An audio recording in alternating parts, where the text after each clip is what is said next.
Olá pessoal, espero que vocês estejam bem. Essa é a primeira videoaula referente ao sistema muscular. Nela nós trabalharemos os conceitos gerais. Espero que aproveitem a aula.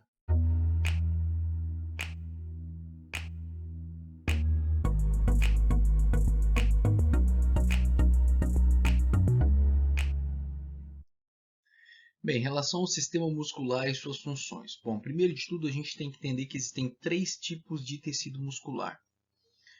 O tecido muscular estriado esquelético, que a gente chama simplesmente de músculo estriado esquelético, né, que é o foco do nosso estudo. Ele é um tecido muscular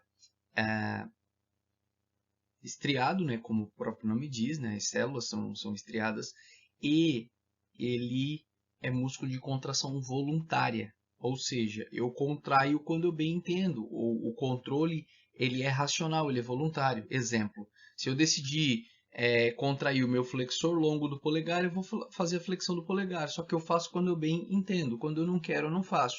Então esse é o primeiro tipo de músculo que que eu vou comentar aqui, né? E esse vai ser o grande foco do nosso estudo no sistema muscular, o músculo estriado esquelético, músculo de contração voluntária. E na gigante maioria das vezes, esse músculo se insere, né, entre ossos, ou seja, vai estar fixado em um osso e sua outra parte vai estar fixada, né, sua outra extremidade, normalmente em um outro osso, mas pode se fixar também em cartilagens e depois mais para frente a gente fala um pouco.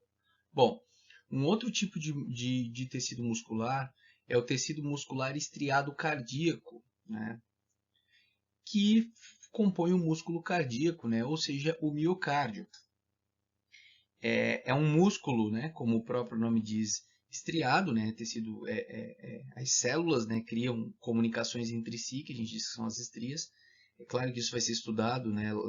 Deve ser estudado na histologia, né, e não na anatomia, mas o que vale a gente saber é um músculo de contração involuntária, ou seja, não depende do meu nível de consciência, né, racional.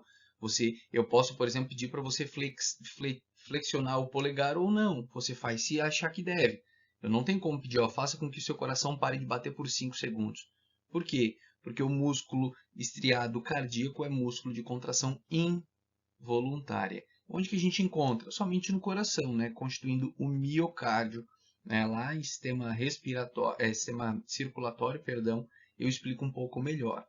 Bom, e existe um terceiro, né? Que é o tecido muscular liso. E esse tecido muscular liso, ele vai formar os órgãos ocos que a gente conhece. Professor, onde é que tem tecido muscular liso? No estômago, no intestino, no ureter, na bexiga, nos vasos, né? As veias têm capacidade de fazer, né? A túnica média dos vasos, né? Sejam artérias ou veias, elas têm a capacidade de se contrair, porque é muscular, é tecido muscular liso, ou se relaxar, ou relaxar, né? E fazer, então, consequentemente, quando relaxa vasodilatação, quando se contrai vasoconstrição. Você consegue perceber que quando está calor, né, você corre ou quando está muito quente, as veias superfície elas normalmente surgem, né, aparecem mais. Por quê? Porque como o meu corpo está aquecendo, porque o ambiente, né, no ambiente está calor, ou porque eu pratiquei uma atividade física intensa e essa atividade gera calor, eu faço vasodilatação, ou seja, a musculatura se dilata e o sangue vem mais para a superfície e para as periferias. Consequentemente, eu troco mais calor com o meio, né? Eu perco mais calor para o meio. O contrário também é verdade. Vocês vão perceber que quando está muito frio, a mão fica gelada, né? Essas veinhas de superfície, essas veinhas logo abaixo da pele, elas somem, desaparecem, né? O nariz fica gelado, a orelha... Enfim, por que fica tudo gelado? Porque a gente faz uma vasoconstrição e direciona, né? Então os vasos ficam mais estreitinhos e a gente direciona o sangue para o centro do corpo para quê? Para perder menos calor para o meio. Então esse controle desse músculo liso não depende do nosso é, estado consciente, né? Isso acontece de forma involuntária. Um outro exemplo, a digestão, né? O estômago lá contraindo para misturar o alimento, né? Com o suco suco gástrico, né, o ácido clorídrico formado lá, isso também não depende do nosso nível de consciência, a mesma coisa, né, o intestino funcionando, quando a gente decide urinar, né, a bexiga se contraindo, os esfíncteres da bexiga relaxando, enfim, até existe esfíncter de contração voluntária, mas um deles, né, é de contração involuntária, a gente vai falar disso lá em sistema urinário. Então vejam, outra coisa, os brônquios, né, a gente precisa de mais ar, os brônquios fazem, relaxam a musculatura e se dilatam, ou se a gente precisa de menos ar, né, eles fazem, ou por uma questão mais inóspita, eles fazem constrição. Inclusive o asmático, né, o paciente que tem asma, normalmente ele utiliza o quê? Uma bombinha com uma medicação que é um bronquiodilatador, ou seja, faz bronquiodilatação, faz com que os nossos brônquios relaxem, consequentemente dilatem e aí passa mais ar. Bom, vimos então 3 tipos de tecido muscular: o músculo estriado esquelético, que é o músculo que a gente vai estar falando agora, o músculo estriado cardíaco, eu vou falar dele lá no sistema circulatório, e o músculo liso, eu vou estar falando no circulatório em outros sistemas também, como digestório, como geniturinário e por aí vai. Bom, professor, mas eu queria conhecer cada tipo de célula, daí isso entra, como eu falei lá no estudo da histologia, né? Ou melhor, a célula mesmo é na cito, né? Mas a forma como as células compõem os tecidos é na histologia, né? E daí não compete aqui a anatomia, mas pelo menos não um panorama geral a gente viu. Funções então do sistema muscular. Bom, produção de movimentos corporais. Porque o músculo se contrai e, consequentemente, eu gero o movimento. Exemplo, eu tenho o bíceps braquial aqui. Eu vou falar do braquial, que é mais simples. O músculo braquial está inserido aqui no meu húmero, inserção proximal dele. A inserção distal dele é na minha una. E quando eu contraio, eu faço uma flexão de cotovelo. Então, gerou um movimento corporal através do que? Da contração do músculo. Eu vou explicar um pouquinho mais à frente. Regulação do volume dos órgãos. Bom, o nosso volume de sangue pode ser regulado através do sistema da contração dos músculos, né?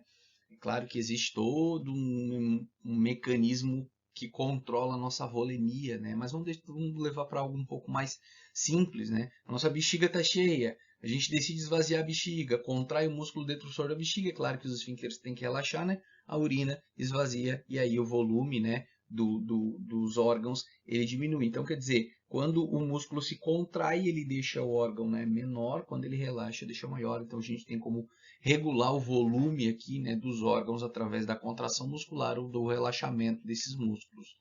Movimento de substâncias no interior do corpo. Bom, a gente deglute o alimento, né, a hora do almoço. Você vai lá, come e depois? Depois eu não sei, professor. Um tempo depois eu sei que eu vou ao banheiro, né, a gente defeca, mas eu não sei o que aconteceu. Bom, então, esse alimento, ele caminhou, né, ele teve todo um percurso que ele fez. Exemplo, né, passou pela boca, não, isso eu lembro, porque eu degluti, né, passou pelo esôfago, chegou no estômago. E depois? Bom, depois esse conteúdo, né, do estômago foi para o duodeno, do duodeno para o jejum, do jejum o ilho, do ilho para o seco, colo ascendente, colo transverso, colo descendente, colo sigmoide e reto. Houve toda uma movimentação dessa substância, através do que? Da contração muscular, desses movimentos peristálticos. A mesma coisa a urina produzida lá nos rins, como é que ela chega até a bexiga? Através da contração do ureter, né, que faz fazer em movimentos peristálticos e faz com que a urina seja direcionada. Mesma coisa, como é que o sangue circula pelo corpo? Bom, através da contração muscular, né, o coração lá que vai estar ejetando sangue para fora dele, fazendo circular pelo corpo todo. Então, por isso, movimentos de substâncias, né, no interior do corpo. Produção de calor. Professor, como assim produção de calor? Bom, o nosso corpo produz calor. Eu sempre costumo falar, o nosso corpo é quem é responsável por produzir calor. Nós mantemos temperatura constante graças à produção do calor que a gente, né, graças ao calor que a gente produz. A gente costuma, às vezes, quando não para estudar essas questões, pegar um casaco e falar, eu gosto muito desse casaco, porque esse casaco é quentinho. Bom, não existe casaco quentinho, né? Bom, até existe, né? Não, o casaco ele não deixa de te manter aquecido, mas o casaco não é quentinho. Quando você coloca o casaco está quentinho? Não. Pega esse casaco, coloca em cima de uma pedra e vai lá meia hora depois ver como essa pedra está quentinha. Ela vai estar quentinha? Não. Bom, então por que quando você coloca o casaco você fica quentinho? Porque o seu corpo produz calor. E essa produção de calor, ela pode ser concentrada quando a gente, né, não deixa dissipar, a gente joga um casaco, ou ela pode se dissipar, né, a gente pode perder para o meio. Ah, esse cobertor aqui é muito quentinho. Bom, então faz o seguinte, forre ele na sua cama e quando você for deitar a cama vai estar quentinha. Vai estar quentinha? Não, vai estar em temperatura ambiente. Então o cobertor não é quentinho, mas quando você deita na cama e se cobre bem, né, o calor que o teu corpo produz, ele não perde, não se dissipa para o meio. Então, tanto as aves, né, quanto os mamíferos, alguns répteis de grande porte, muitos colocam que também conseguem manter temperatura constante. Mas de forma geral, as aves e os mamíferos conseguem manter a temperatura constante. Ou seja, não importa qual é a temperatura do meio, a nossa temperatura se mantém em 36,5, 37 graus, né? E por quê? Porque a gente produz calor. E é claro que a gente pode dissipar esse calor, né? Perder mais calor para o meio ou menos calor para o meio. E uma das formas de produzir calor é com a contração muscular. A contração muscular gera calor. Tanto é que quando está muito frio a gente começa a tremer, né? Bater o queixo, que os músculos começam a se contrair. Isso gera calor. É claro que todo o metabolismo gera calor, né? Até a produção de ATP lá nas células gera calor, né? Toda a nossa maquinaria intracelular gera calor. Mas a contração muscular não deixa de ser uma importante fonte de calor. Tanto é que se você está com calor, se você sai para dar uma caminhada, sai para dar uma corrida, você, né? Ou melhor, se você está com frio, né? Você percebe que está com frio. Você sai para dar uma caminhada, uma corrida, você percebe que esse frio muitas vezes passa, né? Por quê? Porque você produziu mais calor do que precisaria naquele momento. Então, sim, a contração muscular não sozinha é uma grande fonte, né? Ou seja, é uma grande produtora de calor para o nosso corpo e isso nos garante manter uma temperatura constante. Eu falando aqui para vocês, gesticulando, eu produzo muito mais calor do que se eu estivesse de braço cruzado assistindo Netflix. É claro que eu não estou movimentando membros inferiores, né? Estou sentado, mas há aqui uma produção de calor. Em relação à organização do músculo estriado esquelético. Bom, foi feito um corte transversal aqui, né, em um músculo qualquer, nesse caso é o músculo braquiorradial, mas poderia ser qualquer músculo estriado esquelético, né, só para a gente observar a organização.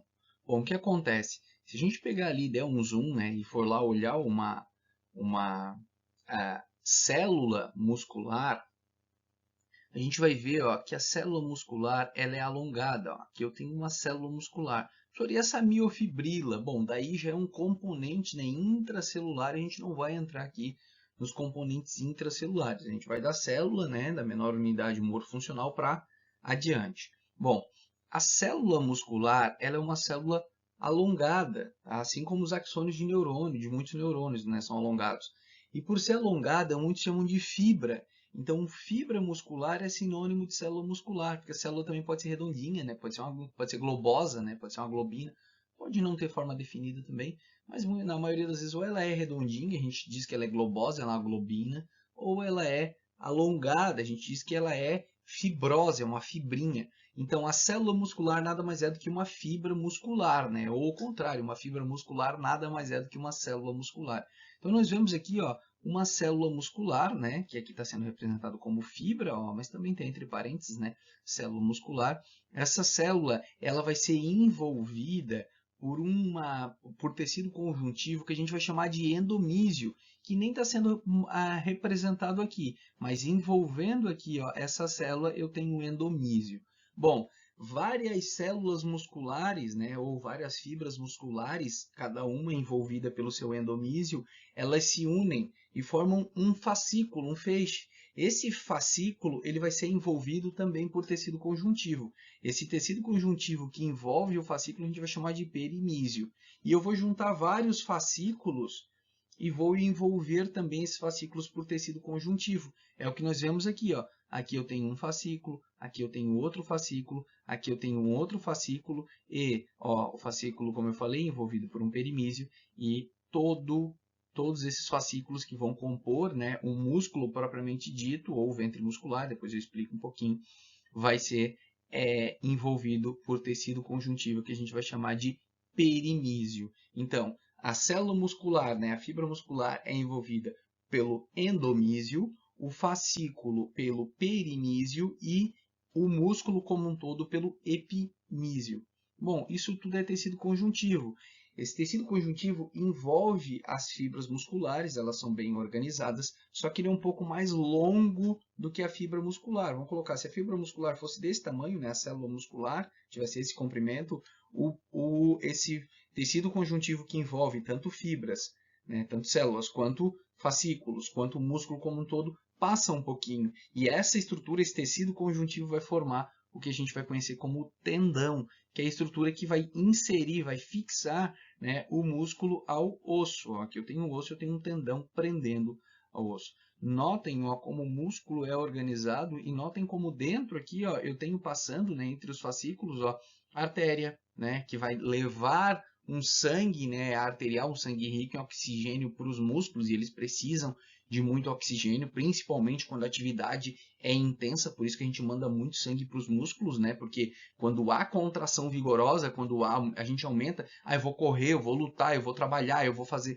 enfim, quando a gente aumenta essa frequência aí na contração da musculatura, a força de contração também, a gente aumenta a demanda funcional, né? E aí eu preciso produzir muito mais ATP lá nos músculos, consequentemente eu preciso de mais oxigênio.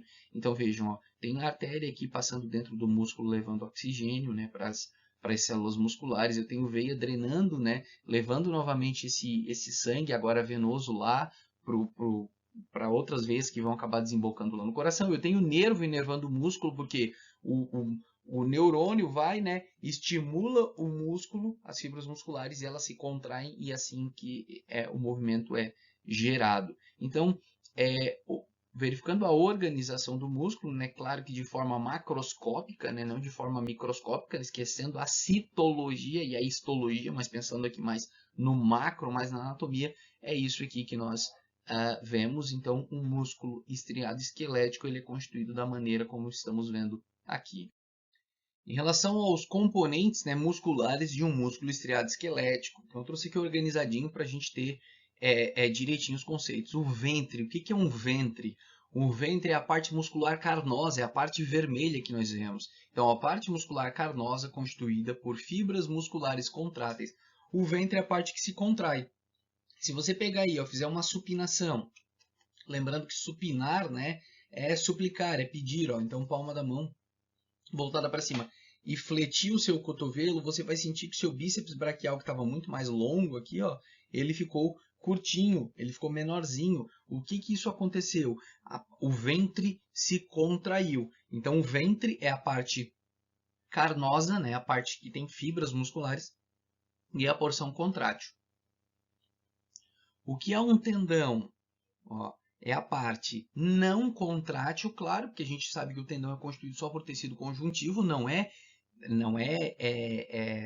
tecido, né? Não são células musculares, consequentemente não se contrai, ó, não contrátil, localizada nas extremidades dos músculos. O que é uma aponeurose? A aponeurose é semelhante a um tendão, é o mesmo tipo de tecido. Senhor, então por que a gente não chama de tendão? Tendão se for cilíndrico, se for tipo um cordão. A aponeurose, ó, é um tendão em forma laminar, tá? Eu vou mostrar para vocês um exemplo já na sequência de aponeurose. E o que é uma fáscia? A fáscia nada mais é do que uma bainha de tecido conjuntivo frouxo que envolve grupos musculares. Professor, eu não consegui entender. Então vamos lá. Bom, olha o que nós vemos aqui. Um ventre muscular, ó, a parte carnosa, por exemplo, ó, do bíceps braquial. Então, ó, aqui é o bíceps braquial com as suas duas cabeças. Ó.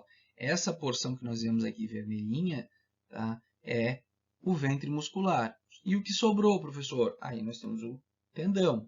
Né? Ó, por exemplo, aqui o deltoide, ó, esse é o ventre muscular. Bom, e os tendões? Está aqui, ó, tendão do bíceps braquial, né, da cabeça longa, né?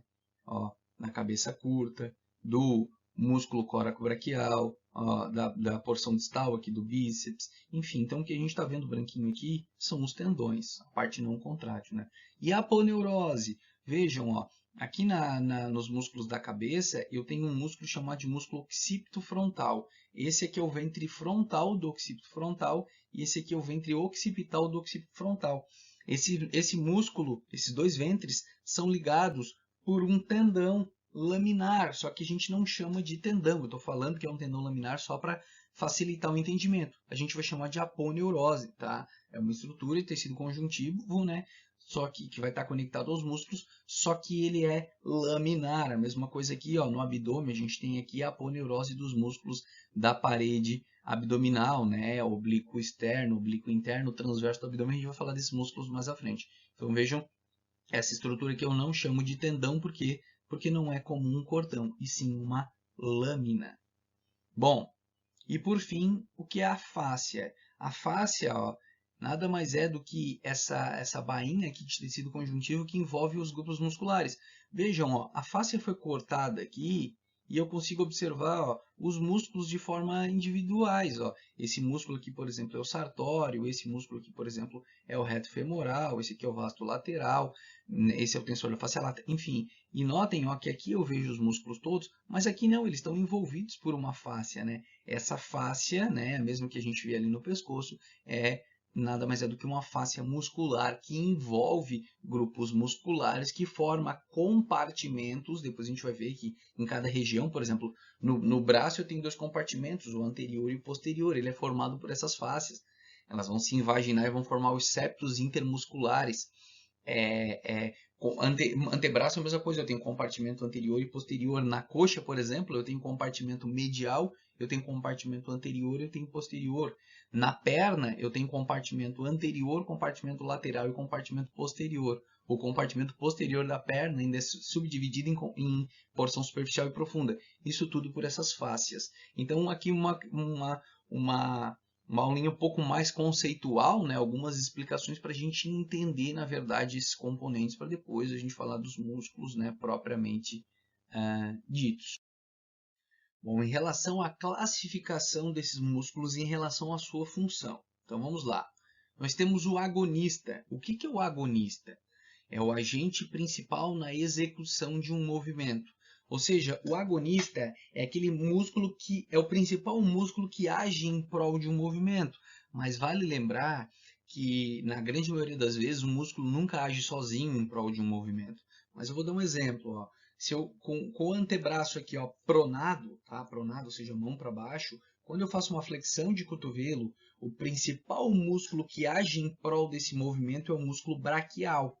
Então, o braquial seria o agonista, é o principal músculo que age em prol desse movimento.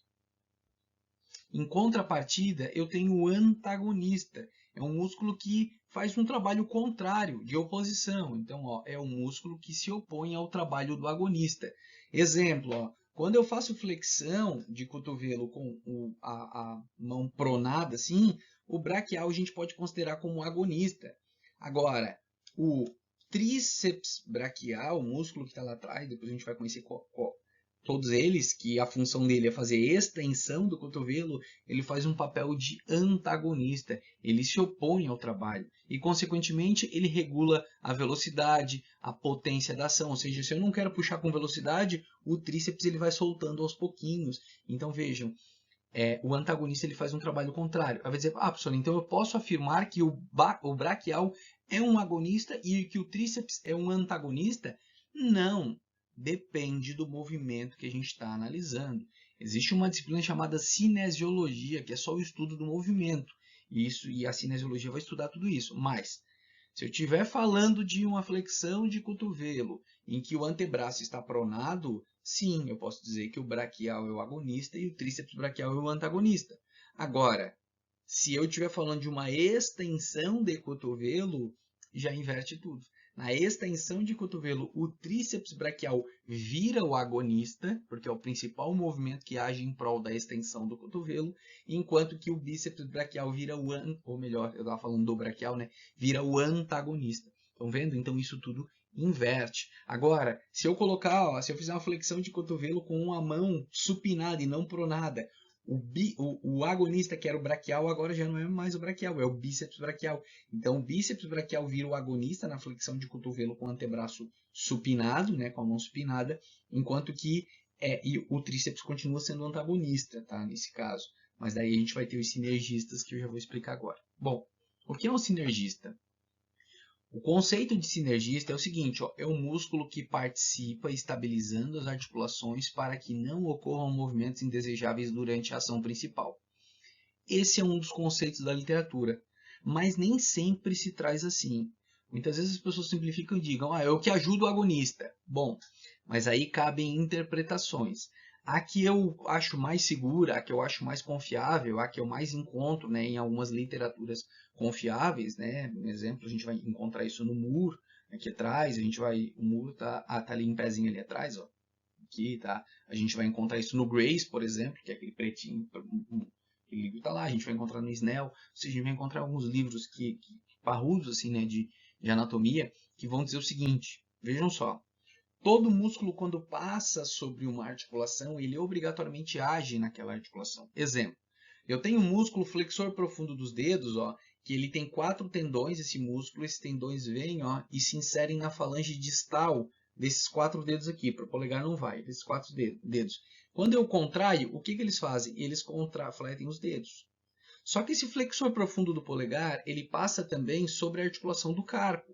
Ele passa sobre as articulações aqui, ó, entre o carpo e os metacarpais. Então, o que era para acontecer? Quando eu contraio o flexor profundo dos dedos e faço a flexão dos dedos, era para eu fazer isso aqui, ó, fletitudo. Porque ele puxa, né, o ventre muscular se contrai, puxa o tendão, e o tendão deveria fazer isso aqui, ó, fletitudo. Por que eu consigo manter aqui, ó, o carpo fixo, né, os metacarpais fixos e fazer só a flexão dos dedos? Porque eu tenho sinergistas bloqueando algumas articulações para que esse movimento indesejável não ocorra. Tá? Então esse é o conceito de sinergista que eu considero mais correto. O que alguns autores colocam, que eu acho que também não está errado, seria o seguinte, ó, por exemplo, na flexão de cotovelo com o antebraço supinado, o bíceps braquial é o agonista, então ele age, né, ele é o principal músculo que faz a flexão de cotovelo nesse exemplo. O tríceps é o antagonista, quanto a isso está tudo certo. Só que na flexão de cotovelo com o antebraço supinado, o músculo braquial, ele também ajuda. Ele não é o principal, mas ele ajuda. Então o que acontece? Alguns colocam que ele é o sinergista.